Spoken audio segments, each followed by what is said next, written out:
نحمده ونصلي على رسوله الكريم أما بعد فقد قال تبارك وتعالى في محكم تنزيله والفرقان فأعوذ بالله من الشيطان الرجيم بفضل بسم الله الرحمن الرحيم إن الله وملائكته يصلون على النبي يا أيها الذين آمنوا صلوا عليه وسلموا تسليما اللهم صل وسلم على رسولك سيدنا ونبينا مولانا محمد وعلى آل سيدنا محمد وبارك وسلم عليه.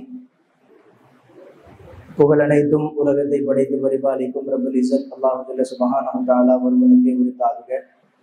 ஸலாத்தும் ஸலாமும் கண்மணி நாயகம் முஹம்மது ரசூலுல்லாஹி ஸல்லல்லாஹு அலைஹி வஸல்லம் அன்னவர்களின் மீதும் அன்னவர்களை பின்பற்றி வாழ்ந்த உத்தம சத்திய சஹாபாக்கள், தாபீன்கள், தபழ் தாபீன்கள், நல்லடியார்கள், இமாம் பெருமக்கள், குறிப்பாக இந்த சிறப்பு மிகுந்த ரமலான் இஜ்திமாவில் கலந்திருக்கக்கூடிய நம் அனைவர்களின் மீதும், நம்முடைய உற்றார் உறவினர்களின் மீதும், ஏனைய உலகத்தில் வாழும் அத்தனை முஸ்லிம்களின் மீதும் என்றென்றும் நிறைவாக உண்டாவதாக. ஆமீன். அல்ஹம்துலில்லாஹ். கண்ணியத்திற்கும் பெருமதிப்பிற்கும் உரித்தான அத்தாயி கல்வி குடும்பத்தின் கிளை நிறுவனங்களில் முதல்வர்களாக இருக்கக்கூடிய நண்பர் பெருந்தகைகளுக்கும் மற்றும் பட்ட வகுப்பு மாணவ கண்மணிகள் அத்தனை நபர்களுக்கும் ஆரம்பமாக இஸ்லாத்தின் காணிக்கையான சலாமினை தெரிவித்துக் கொள்கிறேன். அஸ்ஸலாமு அலைக்கும் வரஹ்மத்துல்லாஹி தஆலா வ பரகாத்துஹு. அல்ஹம்துலில்லாஹ். அல்லாஹு ஜல்ல சுப்ஹானஹு வ தஆலாவினுடைய மிகப்பெரிய கிருபை, அல்லாஹ் நம்மை முஸ்லிம்களாக முஹம்மது ரசூலுல்லாஹி ஸல்லல்லாஹு அலைஹி வஸல்லம் அவர்களுடைய உம்மத்திலே சகல வசதிகளோடு மார்க்க கல்வியை நாம் படிக்கக்கூடிய, ஓதக்கூடிய வாய்ப்பினை அல்லாஹ் நமக்கு தந்திருக்கிறான். யஹ்தஸ்ஸு பிரஹ்மதிஹி மையஷா. அல்லாஹ் தான் நாடியவர்களை தன்னுடைய அருளை கொண்டு அல்லாஹ் குறிப்பாக்குறான், தேர்ந்தெடுக்கிறான். அப்படி தேர்வு செய்யப்பட்டவர்களில் நாம் இருக்கிறோம் என்பது மிகப்பெரிய பாக்கியம். இதற்காக அல்லாஹ்விற்கு நாம் நன்றி செலுத்த கடமைப்பட்டிருக்கிறோம். காலம் முழுவதும் நாம் அல்லாஹ்விற்கு நன்றி செலுத்தக்கூடிய அடியார்களாக இருக்க வேண்டும். அல்லாஹு ஜல்ல சுப்ஹானஹு வ தஆலா எந்த நோக்கத்திற்காக நமக்கு இந்த கல்வியை பயிலக்கூடிய, ஓதக்கூடிய வாய்ப்பினை அல்லாஹ் கொடுத்தானோ அதே நோக்கத்தை இந்த கல்வியை கொண்டு அடுத்தவர்களுக்கு நாம் பிரயோஜனம் கொடுக்கக்கூடியவர்களாக, பயனளிக்கக்கூடியவர்களாக அல்லாஹ் நம் அனைவர்களையும் ஆக்கி அருள் புரிவானாக. ஆமீன். அல்ஹம்துலில்லாஹ்.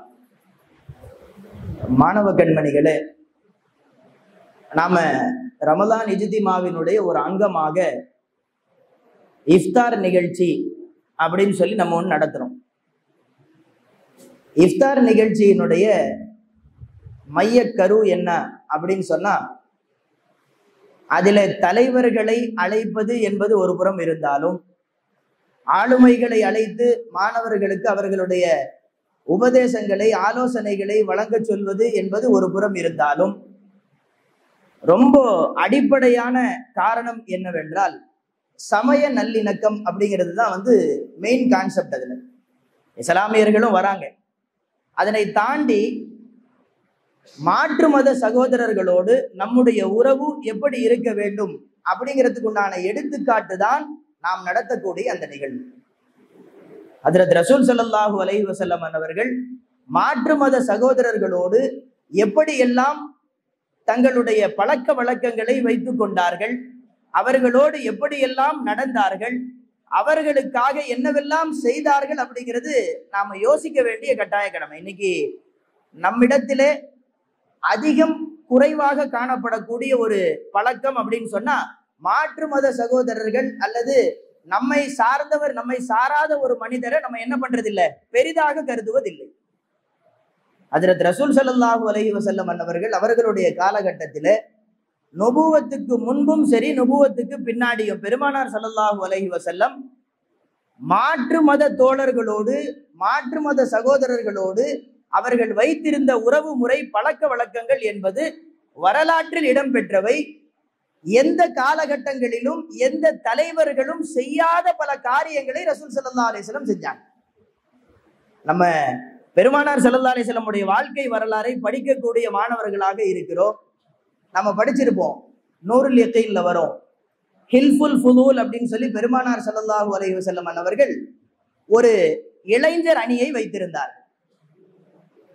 ஒரு இளைஞர் அணியை பெருமானார் ஸல்லல்லாஹு அலைஹி வஸல்லம் ஃப்ரேம் பண்ணி வச்சிருந்தாங்க. நுபுவத்துக்கெல்லாம் முன்னாடி 20 வயசு இருக்கும்போது.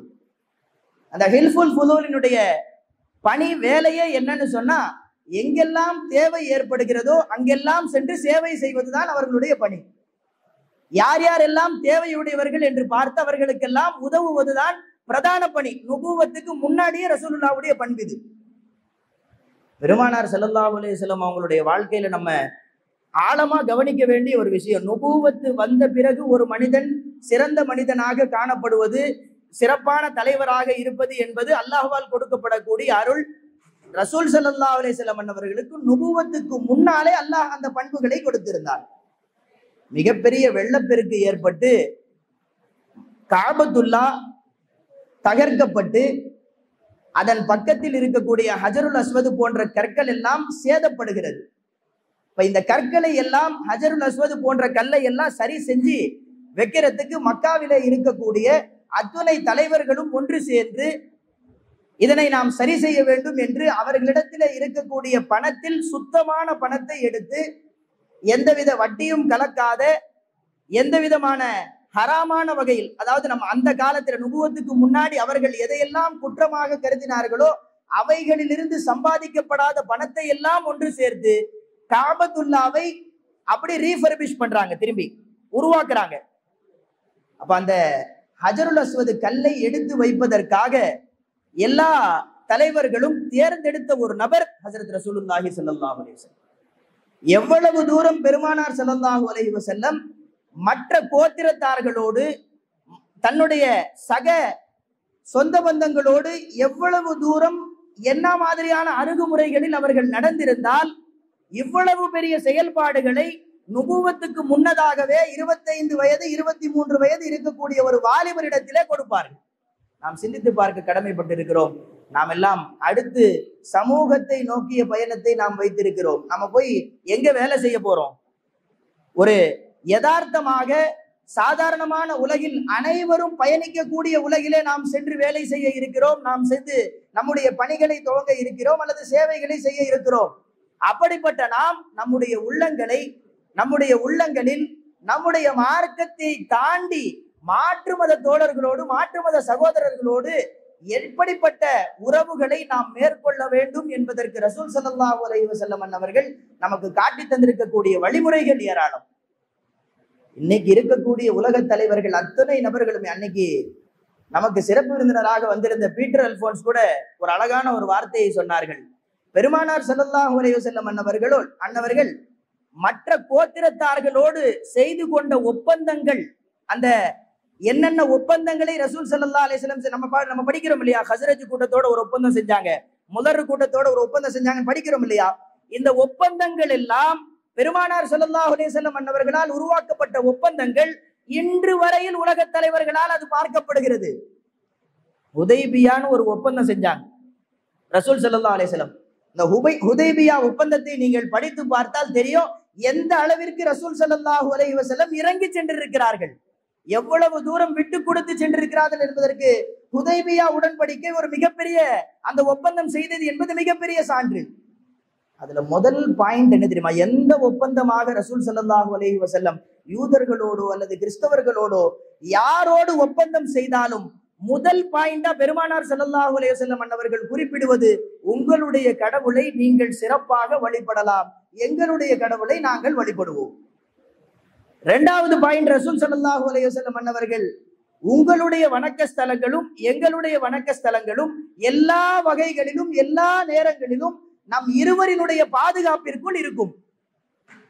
எந்த உலக தலைவராவது தன்னுடைய மதத்தையும் இன்னொரு மதத்தையும் இணைத்து இப்படி ஒரு ஒப்பந்தத்தை போடுவாங்களா? அவ்வளவு அழகான, அவ்வளவு நெறியான ஒப்பந்தங்களை பெருமானார் ஸல்லல்லாஹு அலைஹி வஸல்லம் அவர்கள் கொடுத்தார்கள். அல்லாஹு ஜல்ல சுப்ஹானஹு தஆலாவும் கூட ரசூல் ஸல்லல்லாஹு அலைஹி வஸல்லம் அவர்களுக்கு எல்லா கட்டங்களிலும் அவர்களுடைய முக்கியமான தேவைகள் ஏற்படக்கூடிய எல்லா நேரங்களிலும் ரசூல் ஸல்லல்லாஹு அலைஹி வஸல்லம் அவர்களுக்கு அல்லாஹு ஜல்ல சுப்ஹானஹு தஆலா மாற்று மத தோழர்களோடு அவர்கள் இருக்கக்கூடிய வாய்ப்பினை அல்லாஹ் ஏற்படுத்தி கொடுத்து கொண்டே இருந்தான். நம்ம படிச்சு பார்க்கிறோம். பெருமானார் ஸல்லல்லாஹு அலைஹி வஸல்லம் அவர்கள் நுபுவத் அவர்களுக்கு இறங்கிய அந்த நேரத்தை நம்ம பார்க்கிறோம். பெருமானார் ஸல்லல்லாஹு அலைஹி வஸல்லம் என்ன பண்ணாங்க? ஹிரா குகையில இருந்தார்கள். ஜிப்ரீல் அலைஹிஸ்ஸலாத்து வஸலாம் அன்னவர்கள் அவர்களுக்கு தோன்றி இக்ரா என்று சொன்னார்கள். பெருமானார் ஸல்லல்லாஹு அலைஹி வஸல்லம் அவங்களுக்கு என்ன ஆயிடுச்சு? உடனே ஒரு மாதிரி பயம் வந்துருச்சு. ஒரு மனிதன் வானத்திலே தலை பூமியிலே கால் இருக்கிறது என்றால் அந்த மனிதனை பார்த்து எந்த மனிதரும் என்ன பண்ணுவாங்க? ஆச்சரியப்படுவாங்க, பிரமிச்சு போயிருவாங்க, பயந்துருவாங்க. ரசூல் ஸல்லல்லாஹு அலைஹி வஸல்லம் பயந்து வீட்டுக்கு ஓடி வந்து சம்மிலூனி எனக்கு போர்வை கொடுங்கன்னு சொல்லி படுத்துடுறாங்க. கதீஜா ரலியல்லாஹு தஆலா அன்ஹா அவர்கள் ரசூல் ஸல்லல்லாஹு அலைஹி வஸல்லம் அன்னவர்களை அழைத்து சென்றது வரகத் இப்னு நௌஃபல் என்று அழைக்கப்படக்கூடிய ஒரு கிறிஸ்தவரிடத்திலே. வரகத் இப்னு நௌஃபல் தான் என்ன பண்றாங்க? இது ஒரு நற்செய்தி, உங்களுக்கு சொல்லப்பட்டிருக்கக்கூடிய ஒரு நற்செய்தி, இது நீங்கள் நபியாக வரப்போகிறீர்கள் என்ற அந்த நபித்துவத்தை எடுத்துரைக்கக்கூடிய பணியை கூட அல்லாஹ் வேறு மதத்தில் இருக்கக்கூடிய ஒரு சகோதரருக்கு தான் அல்லாஹ் கொடுத்தான். எந்த அளவுக்கு ரசூல் ஸல்லல்லாஹு அலைஹி வஸல்லம் அவர்களின் மீது அவர்கள் நம்பிக்கை கொண்டிருந்தால், எந்த அளவிற்கு ரசூல் ஸல்லல்லாஹு அலைஹி வஸல்லம் அவர்களுடைய பழக்க வழக்கங்களை அவர்கள் பார்த்திருந்தால், ஒரு செய்தியை நற்செய்தி என்று சொல்வார். மறைச்சிருக்கலாம் இல்லையா? மாத்தி சொல்லியிருக்கலாம் இல்லையா? அனைத்தையுமே விட்டு ரசூல் ஸல்லல்லாஹு அலைஹி வஸல்லம் அவர்கள் அடுத்த நபியாக இருக்கிறார்கள் என்பதை அறிவித்தார்கள். நம்ம அபூபக்கர் ரலியல்லாஹு தஆலா அவர்களுடைய வாழ்க்கை குறிப்புகளை நாம் படிக்கும் போது நீங்களாம் 3வது சும்ரால படிச்சிருப்பீங்க. ஹிஜ்ரத்தினுடைய பாடத்துல வரும். பெருமானார் ஸல்லல்லாஹு அலைஹி வஸல்லம் ஹிஜ்ரத்துக்கு போகலாம் அப்படின்னு சொல்றதுக்கு முன்னாடி அபூபக்கர் ரலியல்லாஹு தஆலா அவர்கள் ஒரு தடவை என்ன பண்ணிடுவாங்க? வீட்டுக்கு பக்கத்துல வணங்க விட மாட்டாங்க, தொழுக விட மாட்டாங்க, தொல்லை பண்றாங்க அப்படின்னு சொல்லிட்டு ஊரை விட்டு வெளியே போயிடலான்ட்டு வெளியே கிளம்பி போவாங்க. வெளியே கிளம்பி நடந்து கொண்டு சென்று கொண்டு இருக்கக்கூடிய வேளையில இப்னு துகுனான்னு ஒருத்தரை சந்திப்பாங்க. இப்னு துகுனா அப்படின்ற ஒரு மனிதரை சந்திப்பார்கள். அந்த மனிதர் அபூபக்கர் ரலியல்லாஹு தஆலா அவர்களை பற்றி ஒரு சில வார்த்தைகளை அவர் பேசுவார். இந்த வார்த்தைகள் எல்லாம் வரலாற்றில் பொன் எழுத்துக்களில் பொறிக்கப்பட வேண்டிய வார்த்தைகள். அவ்வளவு தூரம் ஒரு மனிதனை பற்றி இன்னொரு சக மனிதன் சர்டிபிகேட் கொடுக்கக்கூடிய வார்த்தைகள். அபூபக்கர் ரலியல்லாஹு அவர் கேட்பார், எங்க போறீங்க, என்னாச்சு? என்னுடைய இறைவனை என்னால் இந்த ஊர்ல சரிவர வணங்க முடியவில்லை, அதனால் நான் வேற எங்கேயாவது போலான்ற முடிவுக்கு வந்துட்டேன். அப்போ இப்னு துகுனா அவர்கள் சொல்வார்கள், உங்களை போன்ற மனிதர் வெளியேற்றப்படக்கூடாது, நீங்க வெளியே போகக்கூடாதுங்க, இந்த ஊரிலே தான் நீங்கள் இருக்க வேண்டும், உங்களுடைய மதத்தை நீங்கள் பின்பற்றலாம் என்று சொல்லிவிட்டு அபூபக்கர் சித்திக் ரலியல்லாஹு அன்ஹு அவர்களுடைய பண்புகளை அவர் சொல்வார். இன்னக லதஸிலுர் ரஹீம், இன்னக லதஸிலுர் ரஹீம், நீங்கள் சொந்த பந்தங்களோடு சேர்த்து வாழ்கிறீர்கள். வதஹ்மிலுல் கல்லஸ், சிரமங்களை நீங்கள் சுமக்கிறீர்கள். வதுக்ரிஉல் லைஃப், உங்களுடைய வீட்டிற்கு வரக்கூடிய விருந்தாளிகளை நீங்கள் கவனிக்கிறீர்கள். வதக்ஸிபுல் மஅதூம், இல்லாதவர்களுக்கு நீங்கள் சம்பாதித்து கொடுக்கிறீர்கள். உங்களை போன்ற மனிதர் இந்த ஊரை விட்டு வெளியே செல்லக்கூடாது என்று சொன்னவர் மாற்று மத சகோதரர், நம்முடைய இடத்தில் இருந்து பேசக்கூடிய சகோதரர் அல்ல, இஸ்லாமிய சகோதரர் அல்ல. அப்ப எந்த அளவிற்கு இவர்களுடைய நடவடிக்கைகள் பழக்க வழக்கங்கள் இருந்திருந்தால் இந்த வார்த்தையை மாற்று மத சகோதரர் தன்னை பார்த்து சொல்லும் அளவிற்கு அவர்களுடைய வாழ்க்கையை அமைத்துக் கொண்டார்கள். கடைசியில இப்னு துகுனா என்ன தெரியுமா செய்வாரு? நீங்க வாங்க, நான் உங்களை கூட்டிட்டு போறேன், என்னுடைய பொறுப்பில் உங்களை நான் உங்களுடைய வீட்டுல நீங்க என்ன பண்ணலாம், வணங்கலாம், என்னுடைய பொறுப்புல உங்களை நான் கூட்டிட்டு போய் ஊருக்குள்ள விடுறேன்னு சொல்லி சில காலம் அபூபக்கர் ரலியல்லாஹு அன்ஹு அவர்கள் வணங்குவதற்கு, அல்லாஹ்வை தொழுவதற்கு இப்னு துகுனா என்ற மாற்று மத சகோதரர் பொறுப்பாளியாக இருந்தார் என்பது வரலாற்றில் காணப்படக்கூடிய உண்மை. அப்போ எந்த அளவிற்கு பெருமானார் ஸல்லல்லாஹு அலைஹி வஸல்லமும் அவர்களுடைய சஹாபாக்களும் மாற்று மத தோழர்களோடு சகோதரர்களோடு இணக்கமாக எவ்வளவு தூரம் இருந்தார்கள் என்பதை நாம் சிந்திக்க வேண்டும். ஒரு போர் அப்படின்னு சொன்னா, போர்னு சொன்னாலே நமக்குலாம் பயம் வருது. வார் அப்படின்னு சொல்லிட்டோம்னா என்ன ஆகும்? பயம் வந்துடும். ஒரு ரஷ்யா உக்ரைன்ல போர் நடக்குது அப்படின்னு சொன்னா நம்ம சந்தோஷம் அடைவோமா? இல்ல, வருத்தப்படுவோம். என்ன நடக்குமோ, அந்த மக்களுக்கு என்ன ஆகுமோ, எப்படி எல்லாம் அவர்கள் கஷ்டங்களை அனுபவிக்க இருக்கிறார்களோ அப்படிலாம் நம்ம நினைப்போம். ஆனால் பெருமானார் ஸல்லல்லாஹு அலைஹி வஸல்லம் அவர்கள் போருக்கு என்று வரையறைகளை கொடுத்தார்கள். போருக்கு சில சட்டதிட்டங்களை போட்டாங்க. போர்னா நீ போய் எனக்கு என்னன்னு சகட்டு மேனிக்கு சண்டையிட முடியாது. போரிலே நீங்கள் சண்டை செய்வதற்கு, நீங்கள் யுத்தம் செய்வதற்கு முறை உண்டு. ரசூல் ஸல்லல்லாஹு அலைஹி வஸல்லம் வரையறுத்து கொடுத்தார்கள். மரங்களை வெட்டக்கூடாது. முதல் டாபிக் என்ன பண்ணக்கூடாது? எதிரி நாட்டிற்குள் நீங்கள் புகுந்து யுத்தம் செய்யும் போது மரங்களை வெட்டக்கூடாது. அவர்களுடைய வீடுகளை சூறையாடக்கூடாது. பெண்களையோ குழந்தைகளையோ வயோதிகர்களையோ நீங்கள் பாதிக்க கூடாது. அதனை தாண்டி உங்களிடத்திலே யார் யுத்தம் செய்ய காத்திருக்கிறாரோ அந்த மனிதனிடத்திலே முதலில் கலிமாவை எடுத்து அவருக்கு இஸ்லாத்தை ஏற்றுக்கொள் என்று சொல்ல வேண்டும். அதனை அவர் கேட்காத பட்சத்தில் அவர் சண்டையிட்டால் நாம் சண்டையிட வேண்டும். எவ்வளவு தூரம்! நேர போன உடனே தூக்கி குண்டத்துக்கு போட்டு அடிச்சு அவர்களை துவம்சம் செய்து விட்டு வர வேண்டும் என்பது நோக்கம் அல்ல. மார்க்கத்தை எத்தி வைக்கக்கூடிய வேலைகளிலே என்ன சின்ன தடங்கல்கள் ஏற்பட்டால் தற்காப்புக்காக செய்யப்பட்ட யுத்தங்கள் தான் இஸ்லாமிய யுத்தங்கள். அவ்வளவு தூரம் வரையறைகளை கொடுத்து ரசூல் ஸல்லல்லாஹு அலைஹி வஸல்லம் அழைத்து சென்றார்கள் என்றால் உலக தலைவர்களில் 100 தலைவர்கள்ல முதல் நபரா வருவதற்கு காரணம் இதுதான். மைக்கேல் ஹார்ட் எழுதக்கூடிய அந்த தி 100 என்ற புத்தகத்திலே 100 தலைவர்களை பற்றி எழுதக்கூடிய அந்த வேளையில அவர் ரசூல் ஸல்லல்லாஹு அலைஹி வஸல்லம் அன்னவர்களுக்கு ஃபர்ஸ்ட் பிளேஸ் கொடுக்கிறாருன்னு சொன்னா காரணம் ரசூல் ஸல்லல்லாஹு அலைஹி வஸல்லம் அன்னவர்களுடைய வாழ்க்கையிலே இவர்களால் இந்த மாற்று மத சகோதரர்கள் பாதிக்கப்பட்டார்கள் என்று நீங்க ஒருத்தரையும் காட்ட முடியாது. அவ்வளவு தெளிவான வாழ்வினை பெருமானார் ஸல்லல்லாஹு அலைஹி வஸல்லம் அன்னவர்கள் வகுத்து கொடுத்தார்கள். எத்தனையோ நபர்கள் இஸ்லாத்தை ஏற்றதற்கு காரணம் பெருமானார் ஸல்லல்லாஹு அலைஹி வஸல்லம் அன்னவர்கள் கொண்ட வெளியுறவு கொள்கைகள் தான். எப்படி அடுத்தவர்களிடத்திலே நடக்க வேண்டும். இன்னைக்கெல்லாம் ஒரு நாட்டினுடைய வெளியுறவு துறைங்கிறது அவ்வளவு முக்கியம். எந்த அளவிற்கு நம்முடைய மார்க்கத்தின் மீது நமக்கு பற்று இருக்கிறதோ, எந்த அளவிற்கு நம்முடைய மாற்றத்தின் மீது நமக்கு ஈர்ப்பு இருக்கிறதோ, அதே அளவிற்கு அடுத்தவர்கள் அவர்களுடைய மார்க்கத்திலே பற்றுடன் இருக்க வேண்டும். அதற்குண்டான பாதுகாப்பை நாம் கொடுக்க வேண்டும் என்பது இஸ்லாம் சொல்லக்கூடிய சட்டம்.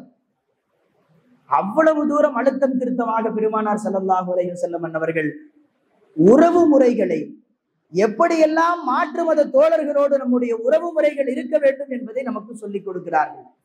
அன்னைக்கு ஒரு சம்பவத்தை கூட நாம் படித்தோம். யூதர்களினுடைய கூட்டம் பெருமானார் ஸல்லல்லாஹு அலைஹி வஸல்லம் அன்னவர்களை சந்திக்க ஒரு முறை வருகிறார்கள். ரசூல் ஸல்லல்லாஹு அலைஹி வஸல்லம் அன்னவர்களை சந்திக்க வந்தவர்கள் அவர்களுடைய தொழுகை நேரம் வந்து விடுகிறது. அவர்களுக்கான வணக்கங்களை செய்ய வேண்டும் என்று பிரியப்படுகிறார்கள். ரசூல் ஸல்லல்லாஹு அலைஹி வஸல்லம் மஸ்ஜிதுன் நபவியிலேயே ஒரு இடத்தை கொடுத்து அந்த இடத்திலேயே ரசூல் ஸல்லல்லாஹு அலைஹி வஸல்லம் அவர்களை தொழவும் பர்மிஷன் கொடுக்கிறாங்க. அவர்கள் அந்த இடத்திலேயே நின்று தொழுதார்கள் என்ற வரலாறுகளை நாம் பார்க்கிறோம். எந்த அளவுக்கு ரசூல் ஸல்லல்லாஹு அலைஹி வஸல்லம் மற்ற மதங்களை மதித்திருந்தால், மற்ற மார்க்கங்களை மதித்திருந்தால் இந்த அளவுக்கு அவர்களுக்கு உண்டான உரிமைகளை கொடுப்பார்கள். அவ்வப்போது நம்மவர்களிடத்துல திடீர்னு என்ன பண்ணோம், அப்படியே அந்த மற்ற சமூகத்தின் மீது பிரியங்கள் அப்படி வெகுண்டு அப்படி எழுந்து வெளியே வரும். எப்போ வரும்னு சொன்னா ஒரு பெரிய வெள்ளப்பெருக்கு ஏற்படுது, பயங்கரமான பாதிப்பு, வீடு இல்லை அப்படின்னு வரும்போது வாங்க பள்ளிவாசல்ல தங்கிக்கங்கன்னு சொல்லுவோம். அல்லது என்ன செய்வோம், ஏதாவது ஒரு பாதிப்பு, ஏதாவது ஒரு பிரச்சனைன்னு சொல்லும் போது அவர்களை அழைத்து பள்ளிக்குள் உட்கார வைப்பது மற்றும் மாற்று மத சகோதரிடத்திலே நாம் காட்ட வேண்டிய அந்த நடவடிக்கைகள் மட்டுமே பத்தாது. நாம் எல்லா காலகட்டங்களிலும் அவர்களோடு தோளோடு தோள் இருக்க வேண்டும். நானும் நீயும் ஒண்ணு, உன்னுடைய கொள்கையும் என்னுடைய கொள்கையும் தான் வேறையே தவிர மற்றபடி மனிதனாக நானும் நீயும் ஒண்ணு. இதுதான் இந்தியாவினுடைய இறையாண்மை, இதுதான் இந்தியாவினுடைய ஜனநாயக நாடுன்னு நம்ம சொல்றதினுடைய அர்த்தம் இதுதான். எல்லா நேரங்களிலும் நான் உன்னோடு சேர்ந்தவன், நீ என்னோடு சேர்ந்தவன், என்னுடைய கொள்கையும் உன்னுடைய கொள்கையும் மாற்றமானது. லக்கும் தீனுக்கும் வலிய தீன் என்று சொன்ன மார்க்கம் இஸ்லாமிய மார்க்கம். நாம் விளங்கி அல்லாஹு ஜல்ல சுப்ஹானஹு தஆலா நமக்கு கொடுத்திருக்கக்கூடிய மார்க்கம், இந்த வழிமுறைகள் என்பவை ரசூல் ஸல்லல்லாஹு அலைஹி வஸல்லம் அன்னவர்களால் வகுக்கப்பட்டு கொடுத்திருக்கக்கூடிய இந்த வரையறைகள் என்பவை எல்லா காலகட்டங்களிலும் நமக்கு தோதுவானவைகள். இஸ்லாம் சொல்லக்கூடிய அளவிற்கு மாற்று மத தோழர்களோடு இணைந்து பிணைந்து வாழக்கூடிய கொள்கைகள் உலகத்தின் எந்த தலைவர்களாலும் பேசப்படவில்லை, எந்த தலைவர்களாலும் இன்று வரை பேசப்படவில்லை. இன்று யாரெல்லாம் மாற்று மத கொள்கைகளோடு சேர்ந்து வாழ வேண்டும், இணக்கமாக இருக்க வேண்டும் என்று பேசக்கூடிய அத்துணை தலைவர்களும் அவர்களுக்கு உதாரணமாக பயன்படுத்துவது ஹஜ்ரத் ரசூல் ஸல்லல்லாஹு அலைஹி வஸல்லம் அன்னவர்கள். அப்போ நாம் எல்லாம் ஆலிம்களாக இருக்கிறோம். நாம் எல்லாம் மாணவ பருவத்தை தாண்டி அடுத்த கட்டமாக சமூகத்தினை எதிர்நோக்கக்கூடியவர்களாக இருக்கிறோம். எல்லா காலகட்டங்களிலும் நாம் இது போன்ற சமய நல்லிணக்கத்தோடு நாம் வாழ பழகி கொள்ள வேண்டும். நாம் செல்லக்கூடிய இடங்களில் அனைத்து இடங்களிலுமே நமக்கு தோதுவான நபர்கள், நமக்கு தோதுவான மார்க்கம் சம்பந்தப்பட்ட சகோதரர்கள் இருப்பார்கள் என்ற எண்ணங்களை எல்லாம் களைந்துவிட்டு எந்த மார்க்கத்தை சேர்ந்த எந்த மதத்தை சேர்ந்த சகோதரர் இருந்தாலும் அவர்களோடு நமக்கு இருக்கக்கூடிய உறவு முறைகளை பலப்படுத்திக் கொள்ள வேண்டும். வாழ்க்கையில் வெற்றி அடைவதற்கு அது ரொம்ப முக்கியம். உடனே நம்ம என்ன பண்ணிடுவோம், மார்க்கத்தின் மீது மதத்தின் மீது தூக்கி ஒரு பழியை போடுவோம். நான் தொப்பி போட்டேன் அதனாலதான் எனக்கு இது கிடைக்கல, என்னுடைய பேர் இப்படி இருக்கு, அதனாலதான் எனக்கு அது கிடைக்கல அப்படின்னு சொல்லி நம்ம பழிய போடுவோம். ஆனால் நீங்கள் சிந்தித்து பார்க்க வேண்டும், இஸ்லாமியர்களோடு பெயர் வைத்து உயர்ந்தவர்கள் இந்த நாட்டில் ஏராளம். எவ்வளவோ பேர் இந்த நாட்டில் உயரத்துக்கு போயிருக்காங்க. இஸ்லாமியர்களின் அந்த பெயர்களை பயன்படுத்தி நம்முடைய நாட்டின் முதல் கல்வித்துறை அமைச்சர் அபுல் கலாம் ஆசாத் அவர்கள் இஸ்லாமியர். அப்படி அவங்களுடைய சூரத் அப்படிங்கிறது அதை வைத்துதான் நாம் இன்று 2023 அதே ஸ்டைல்ல தான் நம்ம கோட்டை போட்டுக்கிட்டு உட்கார்றோம். அவர்கள் பின்பற்றி அந்த ஸ்டைல தான் நம்ம ஃபாலோ பண்றோம். நாட்டினுடைய முதல் கல்வித்துறை அமைச்சராக அவர்கள் உயர்ந்ததற்கு காரணம் மார்க்கமோ மதமோ பெயரோ அவர்களுக்கு தடை இல்லை. அவர்களுடைய உள்ளங்களில் இருந்து அதையெல்லாம் களைந்து விட்டு எம்மதமும் சம்மதம், ஆனால் என் கொள்கையில் நான் சரிவர இருப்பேன் என்று கொள்கைகளை விட்டு கொடுக்காமல் மற்ற மனிதர்களை சகோதரர்களாக பார்த்தார்கள். உன் கொள்கை உன்னை சார்ந்தது, என் கொள்கை என்னை சார்ந்தது என்று அவர்கள் இருந்ததுதான் காரணம் என்பதை நாம் விளங்கிக் கொள்ள வேண்டும். எந்த காலகட்டங்களிலும் நம்முடைய பெயரோ நம்முடைய உடையோ அல்லது நம்முடைய நடவடிக்கைகளோ பாதிக்காத அளவிற்கு ஹஜ்ரத் ரசூல் ஸல்லல்லாஹு அலைஹி வஸல்லம் அவர்கள் நமக்கு அந்த வரையறைகளை கொள்கைகளை நமக்கு வகுத்து கொடுத்திருக்கிறார்கள். அல்லாஹ் சுப்ஹானஹு தஆலா அந்த கொள்கைகளை நாம் சரிவர படித்துக் கொண்டு அதே அளவில் நாம் உலகத்தில் யாரையெல்லாம் நாம் ஃபேஸ் பண்றோமோ சந்திக்கிறோமோ அத்துணை மனிதர்களிடத்திலும் நாம் சரியானவர்களாக வாழக்கூடிய, இஸ்லாம் நமக்கு சொல்லிக் கொடுத்த அடிப்படையில் வாழக்கூடிய நல்ல மனிதர்களாக, நல்ல தலைவர்களாக அல்லாஹ் சுப்ஹானஹு தஆலா நம் அனைவர்களையும் ஆக்கி அருள் புரிவானாக. வஆகிரு தஅவானா அல்ஹம்துலில்லாஹி ரப்பில் ஆலமீன். அஸ்ஸலாமு அலைக்கும் வரஹ்மத்துல்லாஹி தஆலா வபரகாத்துஹு.